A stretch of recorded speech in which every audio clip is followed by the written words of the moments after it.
यदि मनुष्य का शरीर मिले, मानव की देह मिले, उधर के साउंड चालू करवाओ भाई।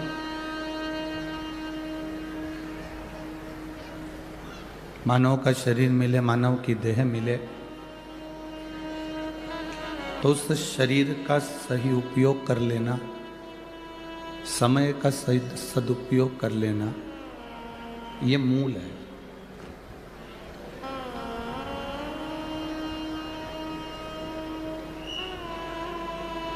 तुम्हारे मोबाइल का बैलेंस कोई भी डलवा सकता है। तुम जिससे कहोगे कि मेरा मोबाइल का बैलेंस खत्म हो गया, मैं तुझे पैसे दे दूंगी, तो मेरा बैलेंस डलवा दे, वो डलवा देगा। बेटे से कहोगे तो बेटा डलवा देगा, बेटी से कहोगे तो बेटी डलवा देगी, रिश्तेदारों से कहोगे तो रिश्तेदार डलवा देंगे।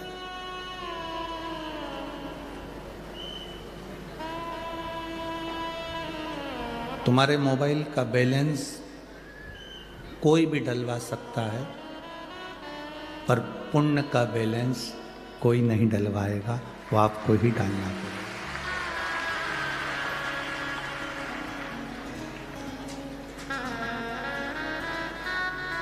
आपका पुण्य आपको स्वयं करना,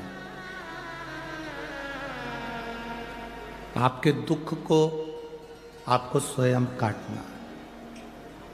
ना तो सियोर वाला महाराज आकर आपका दुख काटेगा, ना दुनिया का कोई महाराज आपका दुख काटेगा। आपका दुख स्वयं को काटना। पेट भरने के लिए पड़ोसी कितना भी भोजन कर ले, पर आपका पेट आप खाओगे तो भर आएगा।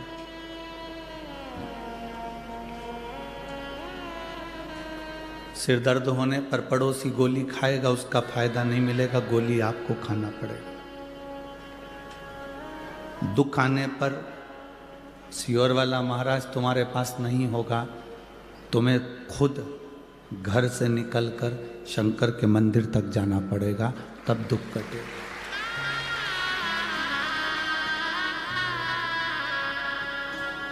वो गुरु दूसरे होते होंगे जो तुमको अपने पास बुलाते होंगे, तुमसे कहते होंगे कि हमारे पास बैठो। पर शिव महापुराण की कथा में शंकर भगवान की कथा कहती है, देवी जी के मंदिर में बैठने की जगह होती है, राम जी के मंदिर में बैठने की जगह होती है, दत्त के मंदिर में बैठने की जगह होती है, दुनिया के सारे मंदिरों में बैठने की जगह होती है, पर शंकर के मंदिर में बैठने की जगह नहीं होती। चारों तरफ इतना पानी पड़ा होता है कि अपनी साड़ी बचाकर और कपड़े बचाकर सावधानी से बैठना पड़ता है। और दूसरा व्यक्ति पानी शिव को चढ़ाने की जगह तुम पे चढ़ा के चले जाए, उससे पहले निकल कर अपने घर चले जाओ।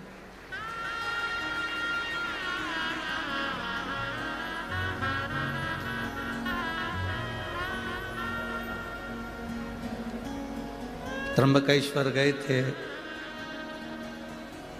कल, तो सुबह सुबह जल्दी जल्दी पहुंच गए।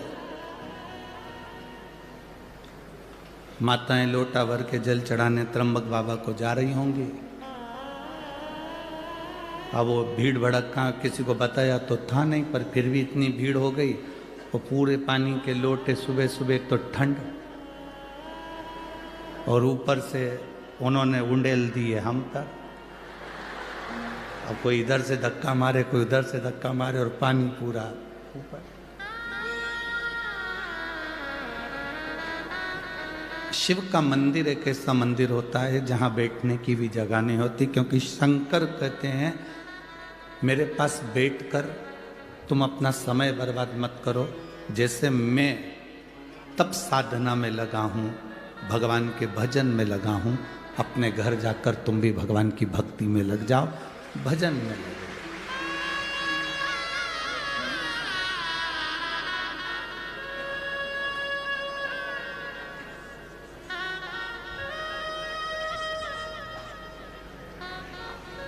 असली गुरु होगा तो दो चीजें पूछता है असली गुरु। असली गुरु अपनी जिंदगी में दो बातें अपने शिष्य से हमेशा पूछता रहता, कैसे हो,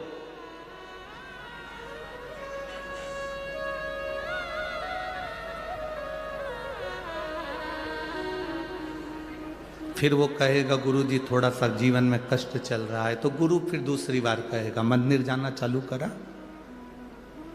नहीं।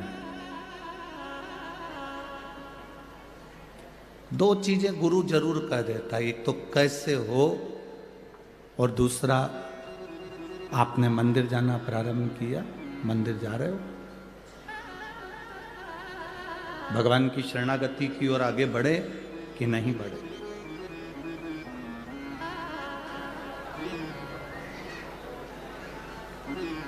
ये मानव शरीर की प्रधानता है।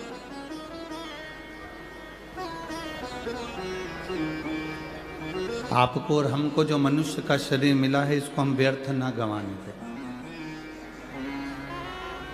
कहीं इधर उधर जाकर समय बर्बाद ना किया जाए। शिव जी को जल चढ़ाना चाहिए, कोई कहता है शिव जी को जल नहीं चढ़ाना चाहिए, कोई कहता है शंकर जी का रुद्राक्ष पहनना चाहिए, कोई कहेगा नहीं पहनना चाहिए, कोई कहेगा बेलपत्र चढ़ाना चाहिए, कोई कहेगा नहीं चढ़ाना चाहिए, कोई कहेगा बेलपत्र खाना चाहिए, कोई कहेगा नहीं खाना चाहिए, कोई कहेगा शिव जी पे चढ़ा हुआ प्रसाद खाना चाहिए, कोई कहेगा नहीं खाना चाहिए।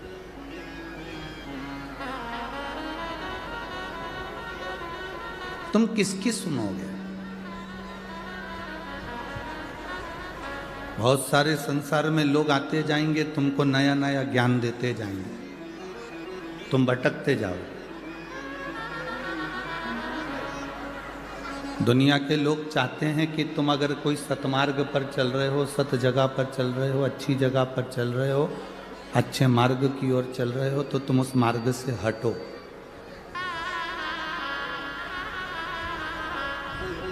तुम्हारा मार्ग अगर प्रशस्त है, तुम्हारा मार्ग अगर ठीक है, तो उस पे से हटाने का प्रयास करेंगे।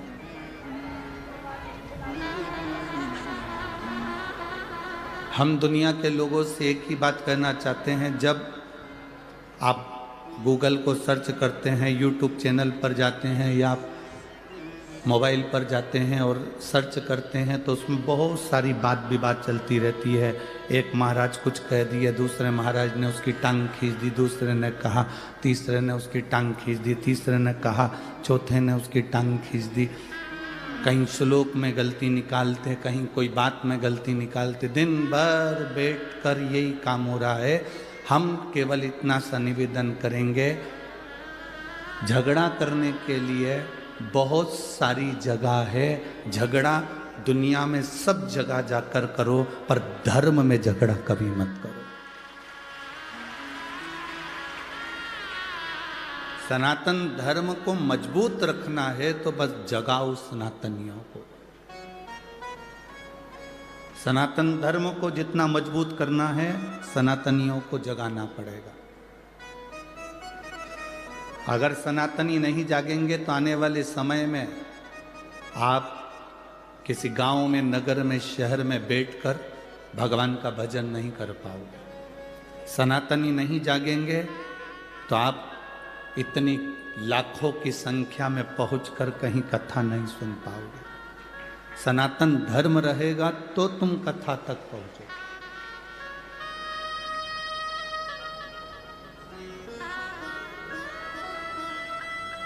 एक किसी ने मैसेज करा था, शायद वो मैसेज, वो नाम मेरे को स्मरण में, आशीष के पास में वो मैसेज होगा, उसमें उनके पास में उसमें नाम भी होगा, जिन्होंने मैसेज करा उसका नाम होगा। क्या नाम है बताना जरा। एक भाई ने आशीष को मैसेज किया, तो मैसेज में उसने अपना नाम, धर्म नहीं रहेगा तो फिर आप और हम कथा या सत्संग या प्रवचन नहीं कर पाएंगे, हम किसी को जगा नहीं पाएंगे। झगड़ा करने के लिए बहुत सारी जगह पड़ी है, जहाँ झगड़ो पर मेरा निवेदन है, बड़े बड़े मठाधीश, पीठाधीश, मंडलेश्वर आदि कादि जितने जितने विद्वान कथाकार, संत, महात्मा जो बहुत विद्वान हैं, मैं उनके चरणों को नमन कर कर कहता हूँ कि अगर कोई सनातन धर्म को जगा रहा है तो उसकी पाँव ना खींचकर हमारे सनातन धर्म को आगे बढ़ाओ। धर्म के मार्ग पर झगड़ा मत करो, धर्म के मार्ग पर झगड़ा मत करो, बाकी की सब दूर करो। तुम्हारा मन पड़े जहां झगड़ों पर, धर्म में नहीं।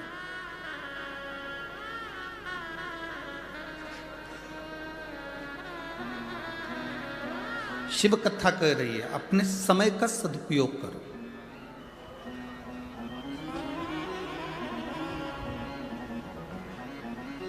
सुख ढूंढने के लिए हमें दूसरी जगह नहीं जाना है। कई माताएं कहती हैं मेरे बेटे की शादी हो जाए, मेरी बहू आ जाए, वो मुझे सुख देगी। जिनकी आ गई उनसे पूछ लो कितना दे रही है। फिर किसी ने कहा बस मेरे घर में एक बेटा हो जाए मुझे सुख देगा। जिनके घर में बेटा अगर कहीं है, 5 दिन 7 दिन जो आप कथा के पंडाल में बैठते हो, अपनी मस्ती में कथा का रसतत्व ग्रहण करते हो, दर्शन करते हो, चले जाते हो, वो सुख है। शिव मंदिर में जाकर एक लोटा जल चढ़ा रहे हो, बाबा से अपने दिल की बात कह रहे हो, वो सुख है। सच्चे गुरु की शरणागति में बैठकर कुछ ज्ञान ले रहे हो, वो सुख है।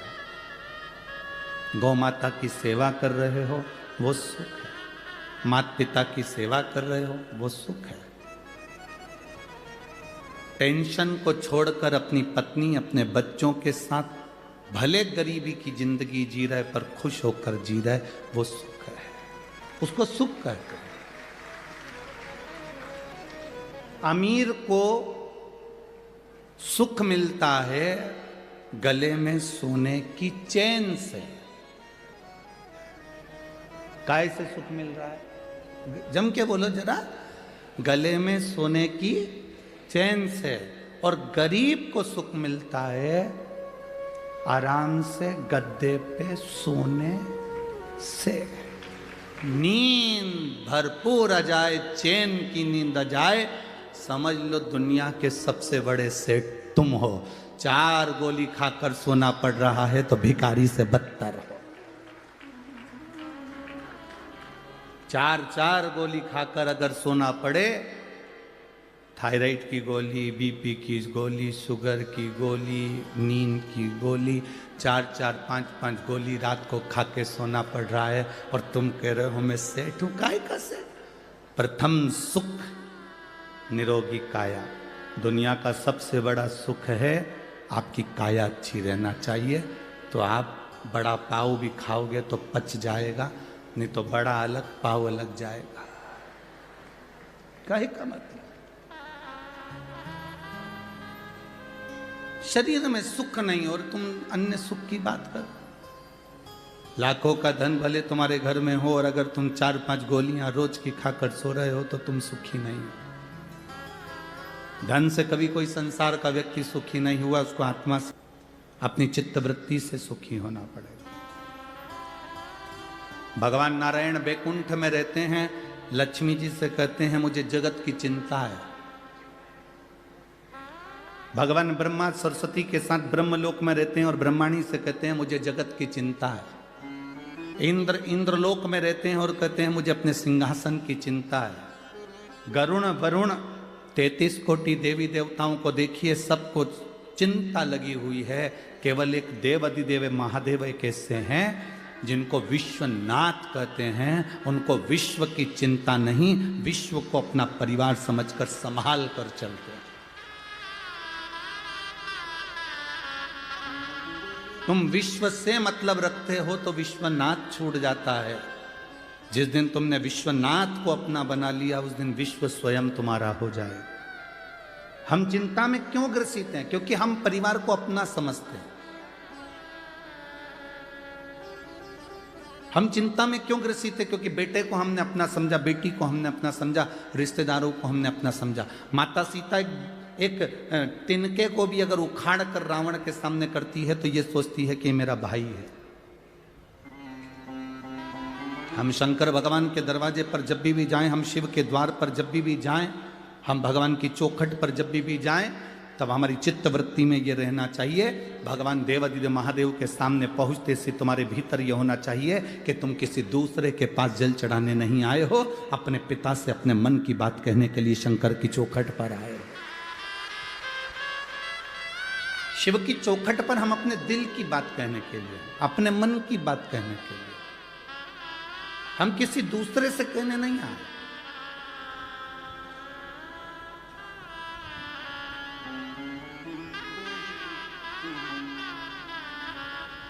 पेंट में कितनी जेब होती है? आप लोग पहनते हो ना, हमने भी पहना है बचपन में। कितनी जेब होती है? 2। पहले की शर्टों में कितनी जेब होती थी? जम के बोलो। 2। टी शर्ट में 2 जेब, पैंट में 2 जेब, चड्डा में 2 जेब। 2 जेब पैंट में है, शर्ट में है, टी शर्ट में है। 2 जेब क्यों देते हैं? 2 जेब इसलिए देते हैं कि एक जेब में तुम मोबाइल रख लो, एक जेब में तुम पैसा रख लो, पर दूसरी जेब में रुद्राक्ष या माला या भगवान का नाम रखकर चलना।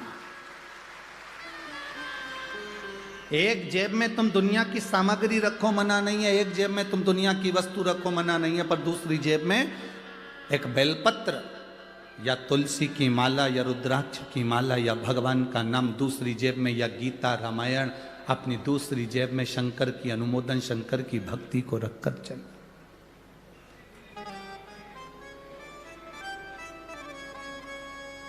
एक कर्म की जेब है तो दूसरी धर्म की जेब। दोनों का बैलेंस बराबर बनाकर चलो। कर्म करो, परिवार संभालो, नाते रिश्तों के बीच में रहो, कुटुंब कबीले के बीच में रहो, सबके साथ रहो, पूरे परिवार को संभाल कर चलो, पर उसके साथ में धर्म को भी साथ लेकर चलो। बच्चों में संस्कार देते चलो, भगवान की भक्ति प्रदान करते चलो।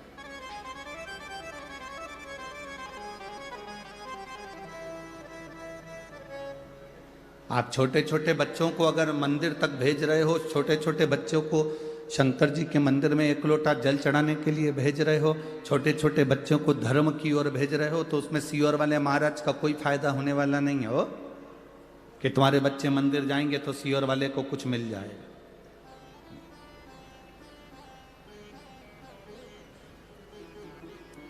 सीओर वाले महाराज ने तो एक बात कही कि अपने पड़ोस के मंदिर में जाओ। बोलो, बोला कि नहीं बोला? बार बार कि अपने पास के मंदिर में जाओ, अपने नजदीक के मंदिर में जाओ। अगर तुम कुछ चढ़ाओगे भी तो वो मंदिर को मिलेगा, उसमें सीओर वाले महाराज का लाभ नहीं। तुम्हारा बच्चा मंदिर तक जा रहा है तो उसमें सीओर वाले महाराज का लाभ नहीं है, सीओर वाले महाराज का फायदा नहीं है। तुम्हारे बच्चे अगर मंदिर तक जा रहे हैं, 1 लोटा जल चढ़ा रहे हैं, तो उसमें तुम अपने बच्चों को संस्कार दे रहे हो और उनको बलवान बना रहे हो कि कभी हम नहीं भी रहे तो तेरा पिता ये देवादिदेव महादेव, तेरी माता या माता पार्वती तेरा साथ देने के लिए है। व्यवस्था